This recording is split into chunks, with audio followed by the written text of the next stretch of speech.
صباح الخير جميعا. عندنا محاضرة شيقة للأستاذ الدكتور محمد سليم Best Approach to Heart Failure Management. اتفضل يا دكتور.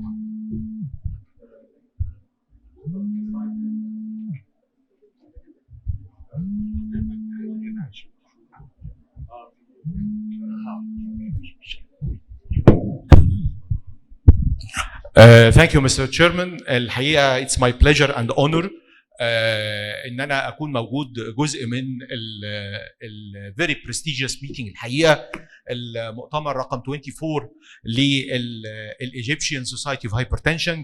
Congratulations للorganizing committee أستاذنا الدكتور محسن إبراهيم، أستاذ الدكتور فتحي مقلدي، أستاذ الدكتور سليمان، دكتورة جميلة، مش عايز أنسى أي حد، كلهم الحقيقة، والبرنامج متميز ورائع و very unique. My talk is about the best approach to heart failure management, with stressing on the most recent guidelines, both the European guidelines and the most recent American guidelines for heart failure, whether HFrEF or HFpEF or heart failure with mildly reduced ejection fraction.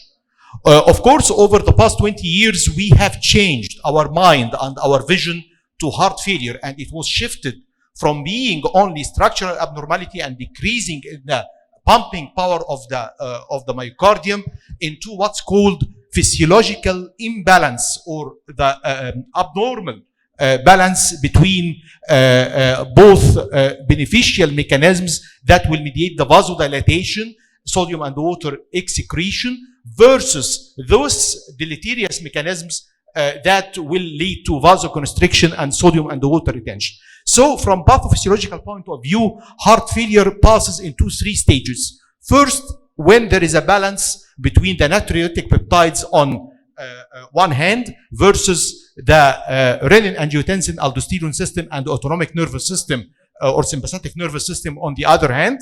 And then there is some overactivation as a compensatory mechanism in facing of decreased cardiac output, and still the natriuretic peptides can manipulate these counter-regulatory mechanisms.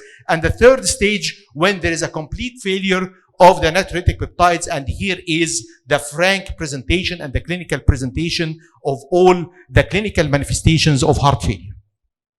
Also, we know that heart failure sometimes can be delayed in the diagnosis, because sometimes the symptoms and signs are not so typical. Maybe patients can presenting by some atypical manifestations like indigestion. Not every patient with heart failure coming with frank dyspnea or orthopnea, but some of them can presenting sometimes by increased body weight, loss of appetite, some sort of easy fatigability not detected very early, and so we have to have very high clinical suspicion in patients for diagnosis of heart failure, especially if there is multiple risk factors. And so the diagnosis of heart failure can be sometimes difficult, subtle, and especially in early stages. Thanks God, we have now, by the effort of many professors in the field, that we have some data regarding the demographics, clinical characteristics, and outcomes among Egyptian hospitalized heart failure patients across different geographic regions in the country. And here we have some data regarding the age of presentation of heart failure, as the ischemic heart disease is presenting in Egypt at least 10 years earlier. Also the heart failure, the mean age of presentation in Egypt is at least 10 to 15 years earlier than the corresponding numbers in the Western countries. And also more than 65% of the etiology of heart failure is due to ischemic heart disease, and ischemic heart disease, of course, is very prevalent in Egypt, and it is the principal cause of heart failure of Egypt. And this is why the percentage of heart failure with the reduced ejection fraction in Egypt is more than 60% compared to about 50% in the Western countries. And also, there is a very high percentage of the presence of comorbidities like diabetes, atrial fibrillation, COPD, hepatitis and hepatic dysfunction, and also anemia or iron deficiency. However, in Egypt, still we can apply the guidelines, and almost little bit less than 80% of patients can receive RAS inhibitors. Also, there is a high percentage of patients taking MRA. Beta blockers used in Egypt in heart failure patients, especially with heart failure with the reduced ejection fraction, is almost more than 60%. But still, in the past 5 years, the penetration of ARNI is not so much, but it is increasing now. And also, in addition, of course, to diuretics in almost 76% of patients, in addition to other medications when needed. Patients with heart failure commonly report psychological distress, including depression, anxiety, limitation of their daily activities, disruption of the social rules and interaction with the society, and also reduced sexual activity and satisfaction. And hence, the quality of life in heart failure patients is classified as being one of the worst quality of life among chronic illness, maybe sometimes more than patients on regular hemodialysis and patients with cancer. The heart failure burden, mainly as heart failure prevalence is increasing and escalating, the consumption of the healthcare resources and the economic economic burden of heart failure is increasing, mainly from the cost of the medications, from the absence of work, loss of productivity, and also hospitalization. In addition, of course, to increased morbidity and mortality and bad quality of life. However, important breakthrough in the past 10 years have redefined opportunities to change actually the natural history of the disease with a broad range of medical therapies, devices, and care strategies that change the natural history of patients with heart failure and improving the quality of life and decreasing the morbidity and mortality. Now we will go for first the ESC guidelines 2021 regarding the updates. And here they stressed here in the European guidelines that heart failure is a clinical syndrome. So first step in the diagnosis of heart failure is the presence of the specific symptoms and signs of heart failure. And in addition, mainly it is due to structural and or functional abnormality of the heart, not necessarily structural only. And we have to identify the etiology of the underlying cardiac dysfunction, because some etiology of heart failure treatment of them can improve dramatically the natural history of disease, mainly the ischemic heart disease. The American guidelines introduce a new concept in the guidelines for heart failure, which is the stages. We have stage A, B, C, D. They are present before. However, they re-identify them being stage A for those patients at risk of heart failure, but not have heart failure now.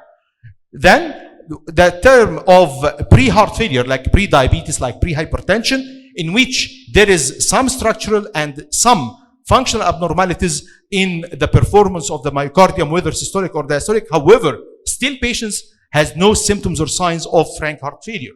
Then stage 3, which is the classic or the clinical manifestations of the heart failure. We are facing these patients in our daily practice. And then the refractory cases, stage D, which may need advanced therapy, mechanical circulatory support, cardiac transplantation, and so on.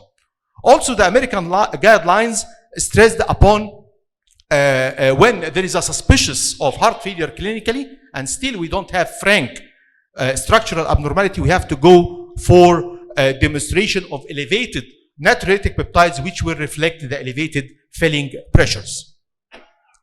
Here is the famous table for diagnosis of heart failure based on the ejection fraction. We have the heart failure with reduced ejection fraction below than 40% with typical signs and symptoms.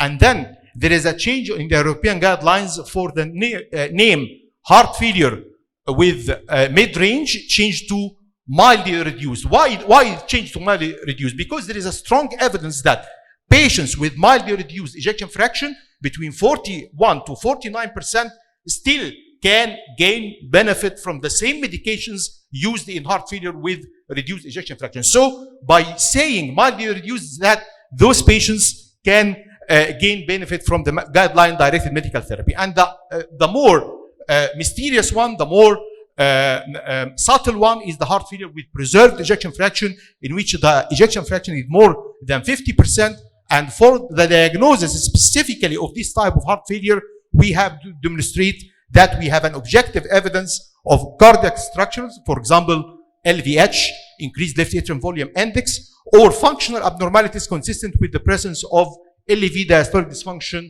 and raised LV filling pressure, which is typically reflected by the natriuretic peptides. However, we have to take care that some patients with typical heart failure also can have normal range of these natriuretic peptides, simply obesity. And also some patients may need more cut-off values for diagnosis, like patients with AF, like patients with renal impairment, because those patients have already high natriuretic peptides. So natriuretic peptides should be interpreted very cautiously in the context of the patient profile. Then in the American guidelines, we have a specific type that was recently introduced, which is called heart failure with improved ejection fraction. And some explanation of this terminology, some patients has some improvement in the etiology, like patients with peripartum cardiomyopathy, and then improved. Also, the adherence to the medications, guideline-directed medical therapy for a long time has been shown to actually improving the ejection fraction in some patients. This is the new classification adopted by the American guidelines, and which is distinctly defined as symptomatic heart failure with the baseline ejection fraction in the range of HFrEF. However, with the follow-up, there is an increased more than 10 points of ejection fraction from the baseline, and the second measurement exceeding that cutoff for HFrEF, and this is what's called heart failure with improved ejection fraction.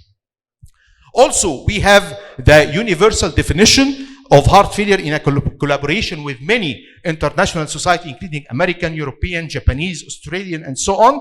They collect the whole terms of definition, stages, classification, and also they said that language matters. The new universal definition offers opportunities for more precise communication between patients, between the healthcare provider, regarding the description of terms like persistent heart failure instead of stable heart failure, like heart failure in remission, in contrast to what's called recovered heart failure.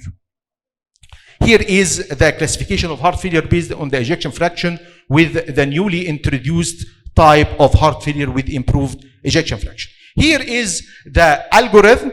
We have to stress upon the importance of natriuretic peptides in diagnosis, especially in cases of heart failure with preserved ejection fraction. And the cut-off value of NT-proBNP should be more than 125, and PNP should be more than 35 picogram per ml. However, when these natriuretic peptides are normal and still I have a suspicion of heart failure with preserved ejection, I have to go for more advanced diagnostic workup, including even invasive assessment of the diastolic functions by cardiac catheterization, and then the other algorithm will pass through the normal pathway as I had described, based on the echo and the classification of the number of the ejection fraction.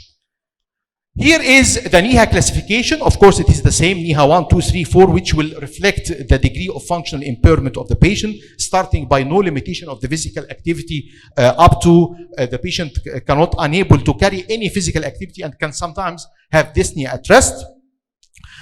Here is some recent evidence of the common cardiovascular and non-cardiovascular comorbidities encountered in patients with HFrEF.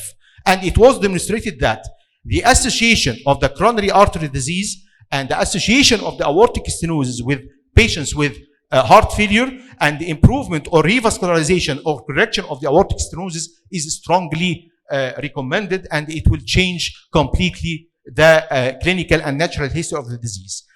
Also, there is some evidence for the other cardiovascular comorbidities. However, it is less strong than the coronary artery disease and aortic stenosis. Regarding the non-cardiovascular comorbidities, there is a strong evidence for a good control or good glycemic control, and preservation of the normal kidney functions also can improve the manifestations and morbidity and mortality of patients with heart failure.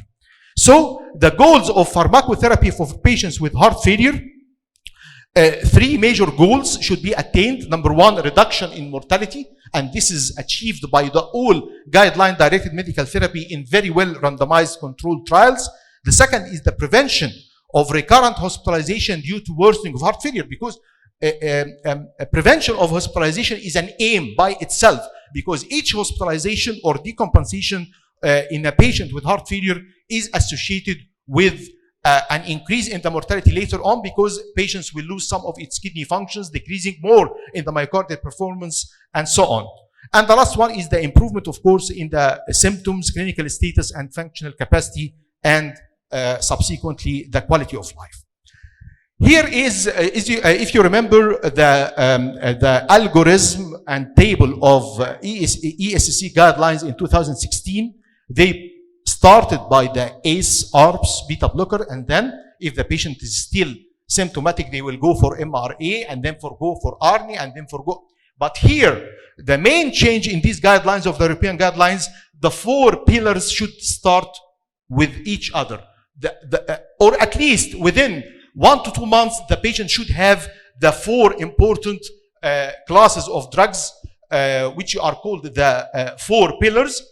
RAS inhibition, including mainly the ACE and ARNI, beta blockers, MRA, and recently introduced SGLT2 inhibitors, which has been tested at the beginning as anti-diabetic drugs. However, we discovered the beneficial effect in patients with heart failure, whether or not he is diabetic or not. And then diuretics, of course, if there is any evidence of any pulmonary venous congestion or systemic venous congestion. And then I will go through the algorithm to add more benefit by advanced therapy like the resynchronization therapy, CRT, or ICD. ICD is getting class 1 in patients with ischemic heart disease, and class 2A in patients with non-ischemic etiology. It is new in the guidelines. And then I have to phenotype my patient if he has atrial fibrillation, anticoagulation, or more control of the heart rate by adding Ejection in patients with heart failure, and rapid ventricular response in patients with atrial fibrillation. Sometimes patient can be benefited by ablation or pulmonary venous isolation. Patients with coronary artery disease doing revascularization.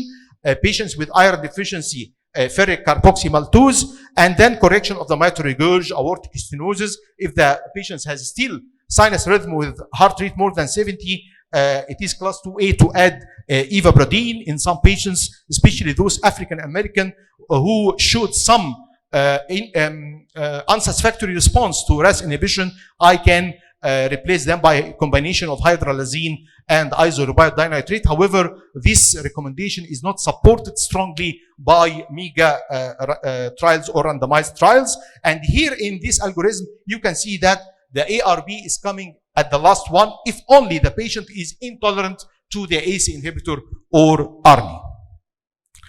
It is the same written in other way, and they stressed that the QRS complex and the presence of left bundle branch block can favor the addition of CRT or CRTD if the ejection fraction is less than 35%. And here is the pharmacological treatment indicated in patients with ejection fraction less than 40% in ANIHA class 2 to 4. All of them are giving class 1 recommendation with a level of evidence A. Maybe the ARNI is giving a level of evidence B because they based only on one trial. However, ACE, beta blocker, MRA, SGLT2, not all SGLT2, but only that showed benefit in patients with HFrEF are dapagliflozin or empagliflozin. And of course, the ARNI, but the American guidelines favoring the ARNI to be starting from the beginning. This is a main difference between the European guidelines and the American guidelines. The European guidelines are more conservative regarding DR. And also we have a new evidence that not each patient, every patient with heart failure with reduced ejection fraction, especially following acute myocardial infarction or acute coronary syndrome with decreased ejection fraction, can get benefit specifically from ARNI. Here is an important trial that we presented in the American College of Cardiology 2021. It is called the Paradise MI trial that compared the ramipril with the ARNI. Based on the data before, all data from the SAFE trial, from the IR, from the TRACE regarding different ACE inhibitors, enalapril, ramipril, and trandolapril, when compared with placebo, at that time showed very significant reduction of mortality in patients with heart failure or impaired ejection fraction following myocardial infarction. And here is the study design comparing the patients following acute myocardial infarction randomized within the first day up to 7 days to receive either ARNI with up titrated in 10 weeks up to 200 milligram BID compared with ramipril 5 milligram BID, and the inclusion criteria should include ejection fraction more than 40% in addition to one of the more risk enhancers like elderly, decreased GFR, diabetes, Kelly classification more than 3, prior MI, and etc. And we found that we expected from this comparison that as ARNI hit before one of the important ACE, we supposed to expect the same results. However, this not occur. And there are many explanations of that because ARNI, because patients immediately following myocardial infarction still did not develop the unfavorable remodeling. Still, some of them are indicated for revascularization. This is very specific type of patients. And here, ramipril showed the same benefit regarding the primary outcome, the composite of cardiovascular death, first heart failure hospitalization, or outpatient unplanned heart failure visits when compared to ARNI. And even the total mortality, it is almost the same between no significant difference between ramipril and ARNI. And regarding the comparison between this trial and the other trials, we will find it is the same when ACE inhibitors has been compared previously with valsartan. However, when ACE has been compared with the SAVE IR trace with the placebo, showed very statistical significant difference in terms of total mortality, cardiovascular mortality, and heart failure hospitalization. So the conclusion of the Paradise trial that sacubitril valsartan was not associated with a significantly lower incidence of death from cardiovascular cause or incident heart failure than ramipril among patients with acute myocardial infarction and depressed ejection fraction. And I think this trial has regained the pride of ACE inhibitors in special category of patients following acute myocardial infarction. Again, this is the same recommendation, stressing upon the class 1A recommendation for the ACE inhibitors in patients with HFrEF to decrease the risk of heart failure, hospitalization, and cardiovascular death, and it is the same for other classes of drugs as we mentioned. Regarding the newly introduced class of drugs, the sodium glucose co-transporter 2 inhibitor in heart failure management, unless contraindicated or not tolerated, dapagliflozin or empagliflozin are recommended for all patients with HFrEF already treated with ACE or ARNI, beta blocker, and MRA, regardless of whether they have diabetes or not. And also, they are coming in the guidelines, the recommendation for the primary prevention of heart failure in patients with risk factors for development of heart failure to be class 1A, and also in patients with diabetes and reduced ejection fraction. Here we have an important trial, which is the DECLARE-TIMI 58 trial, bulk of evidence from about 17,000 patients above 40 years with either established cardiovascular risk factors or more than 55 years old and or 60 in women with more than one cardiovascular risk factors, in which the dapagliflozin was compared versus placebo in addition to other anti-hyperglycemic drugs. And we can see here very clear cardiovascular benefit, about 45% relative risk reduction in favor of dapagliflozin and about 41% relative risk reduction regarding the all-cause mortality, very striking number. And also regarding the major adverse cardiovascular events, 16% reduction, heart failure, hospitalization, and cardiovascular death combined decreased by 19% in patients received dapagliflozin in comparison to a placebo or other anti-diabetics. But the main evidence came in patients with heart failure, whether or not diabetic, came from this trial, which is the DAPA-HF. And DAPA-HF, we will not go in details, but we have to see the beneficial effect of patients with heart failure, whether or not receiving they are diabetics or not.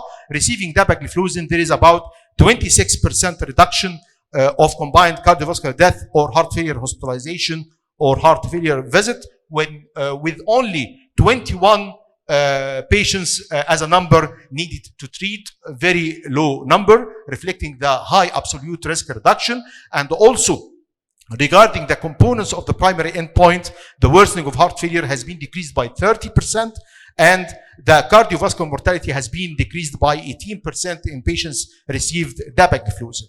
Also, one of the main changes that occurred in the European guidelines is what's called patient profiling. In any patient coming with heart failure, I have to put him in these categories, depending on the heart rate, whether it is less than 60, between 60 and 70, or more than 70, blood pressure, whether it's less than 90/60, between 90/60 up to 140 over 90, and whether there is an atrial fibrillation or not, and whether there is moderate to severe chronic kidney disease or not. Because each profiling of this patient will drive some benefit of certain medications, and I can suspend or decrease the dose of other medications. For example, if a patient with atrial fibrillation, HFrEF, and has a borderline blood pressure 90 or 60, here beta blocker should be used in very cautiously. And also, I can add digoxin here if the patient has normal kidney functions. Many other phenotypes of these patients can reflect that I have to tailor my medications according to the profile of the patients. This is very important. I cannot go for time for each profile of those patients. Also, very strange that we can find in American guidelines that I have to go to the maximum tolerated dose. For example, ramipril should be given in patients with HFrEF 5 milligram BID, not 10 milligram single daily dose. SGLT2 has shown to be the same dose from the start and maintenance dose. Also, the carvedilol, for example, could be given up to 50 milligram twice daily in patients with body weight more than 85 kilograms. In patients less than 85, I can give 25 milligram BID. Very important to remember these doses, because only mortality and morbidity and hospitalization can significantly be reduced with going to the highest possible tolerated doses.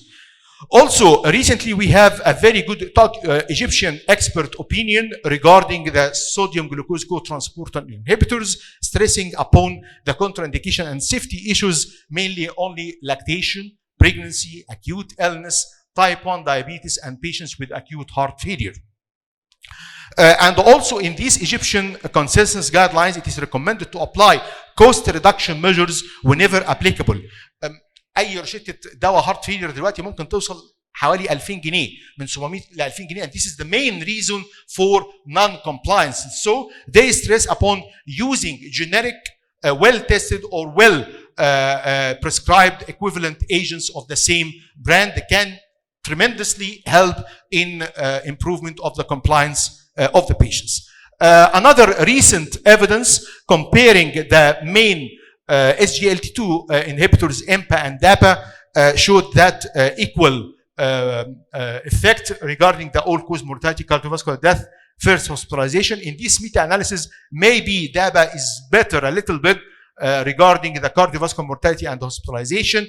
In another meta-analysis, including more than 11 randomized controlled trials, both DAPA and IMPA can be compared together in a dose of 10 milligrams regarding the improvement of the primary endpoints. My last talk, I will go through the top 10 messages of the American guidelines just published less than 2 months before.